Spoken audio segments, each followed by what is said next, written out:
making. The Greeks have a word for it, chromatistikos. But we have to give the word a little leeway, adapt it to the current situation, because money has taken a turn. All wealth has become wealth for its own sake. There's no other kind of enormous wealth. Money has lost its narrative quality the way painting did once upon a time. Money is talking to itself. Oh, and this car, which I love, the glow of the screens. I love the screens. It's the glow of cyber capital, so radiant and seductive. I understand none of this. Does it ever stop? Does it slow down? Of course not. Why should it? It's fantastic. But you know how shameless I am in the presence of anything that calls itself an idea. The idea is time, living in the future. Look at those numbers running. Money makes time. It used to be the other way around. Clock time accelerated the rise of capitalism.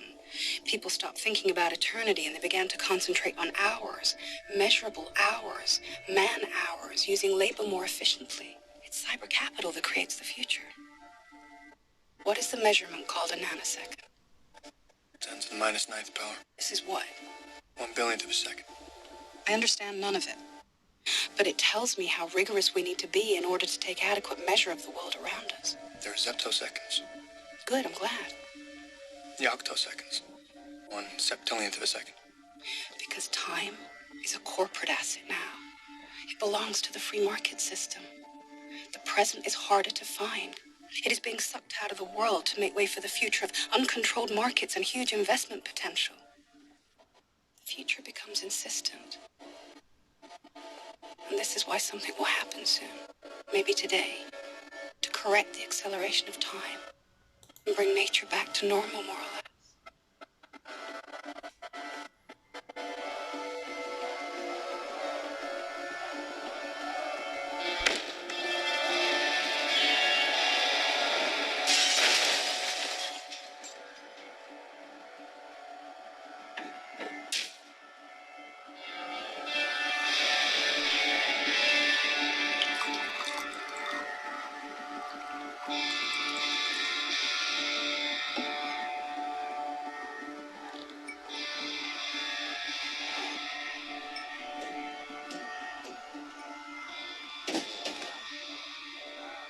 You have to understand, the more visionary the idea, the more people it leaves behind.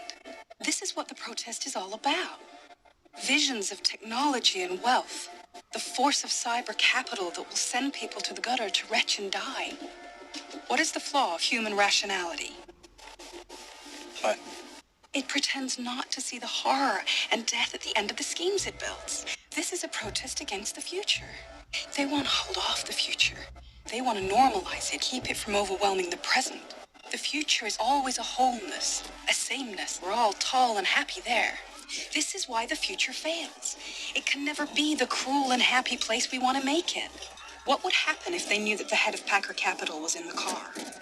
We know what the anarchists have always said. Yes. Tell me. The urge to destroy is a creative urge.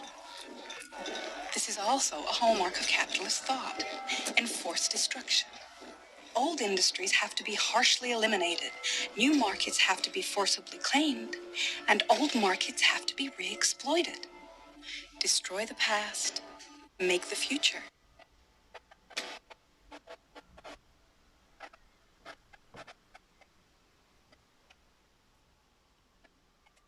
This is the thing about genius. Genius alters the terms of its habitat. Technology is crucial to civilization. Why? Because it helps us to make our fate. We don't need God, or miracles, or fly to the bumblebee. But it is also crouched and undecidable. It can go either way. You've been talking about the future being impatient, pressing upon us. That was theory.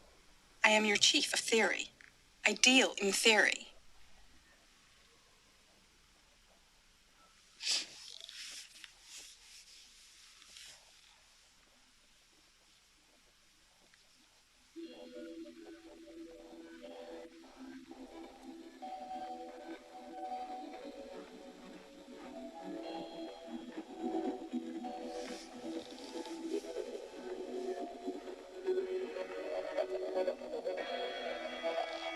It's not original. Hey, what's original? He did it, didn't he? It's an appropriation. He poured the gasoline and lit the match. All those Vietnamese monks, one after another in all their lotus positions. Imagine the pain. Sit here, feel it. Immolating themselves endlessly. To say something. To make people think. It's not original.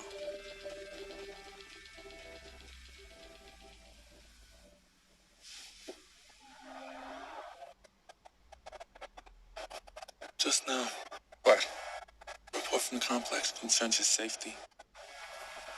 A little late, are they? This is specific and categorical. There's been a threat then. Assessment, credible red, highest order of urgency. This means an incursion is already in progress. Now we know. Now we have to act on what we know. But we still want what we want. We want a haircut.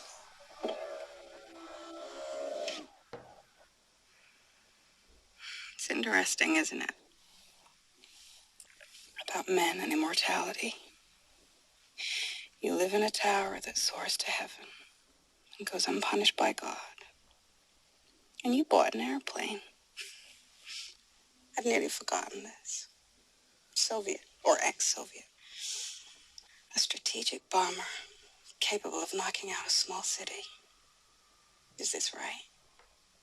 It's an old Tu-160. NATO calls it Blackjack A. It was deployed around 1988. Carries nuclear bombs and cruise missiles. These were not included in the deal. They wouldn't let you fly it. Could you fly it? Could and did. They wouldn't let me fly it armed. Who wouldn't? State Department, the Pentagon, the Bureau of Alcohol, Tobacco, and Firearms. The Russians? What Russians?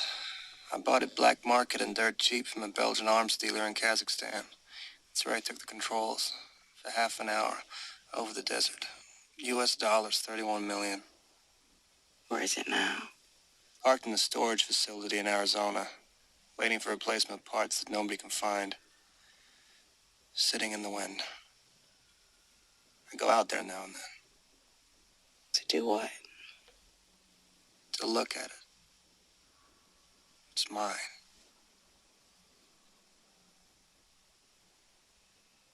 People will not die. Isn't this the creed of the new culture? People will be absorbed in streams of information. I know nothing about this. Computers will die. They're dying in their present form. They're just about dead as distinct units. A box, a screen, a keyboard. They're melting into the texture of everyday life. Is this true or not? Even the word computer. Even the word computer sounds backward and dumb.